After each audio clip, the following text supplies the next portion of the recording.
The main reason for fasting, according to the Quran, is for self-restraint, is for self-control. And today the psychology, they tell us that if you can control your hunger, you can control almost all your desires.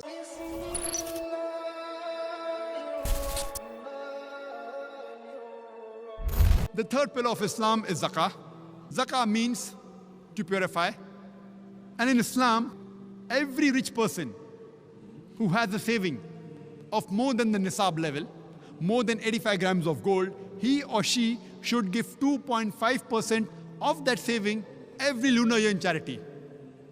If every rich human being gives zakat, poverty will eradicate from this world. There will not be a single human being who will die of hunger. As mentioned in the Quran in Surah Al-Hashr, chapter 59, verse number 7, that zakat had been prescribed so that it prevents the wealth from circulating amongst the rich. Zakat, obligatory charity, has been prescribed so that it prevents the wealth from circulating only amongst the rich. And the same guidance is given in 1 Peter, chapter number 4, verse number 8, that give fervent charity, for charity covers up multitude of sins.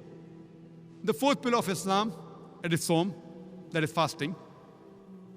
Every adult Muslim who's healthy, he should fast, that is abstain from food, drink and sex, from dawn to sunset, for one full lunar month, that is the month of Ramadan. This is called as Sawm, as fasting.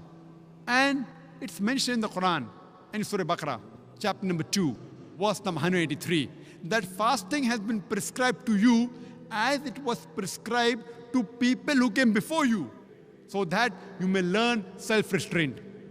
The main reason for fasting, according to the Quran, is for self-restraint, is for self-control.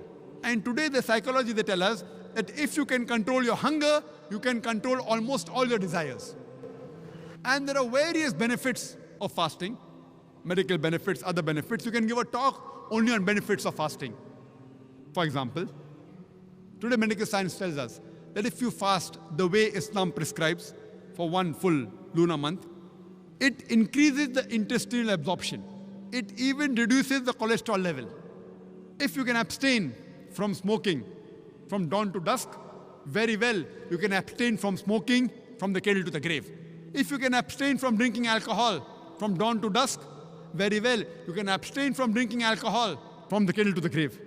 It gives us an opportunity to inculcate in us the habits which are good and abstain from those habits which are wrong. Fasting is also prescribed in the Bible, in the Gospel of Mark, chapter number 9, verse number 29, as well as the Gospel of Matthew, chapter number 17, verse number 21. Even the Bible prescribes fasting.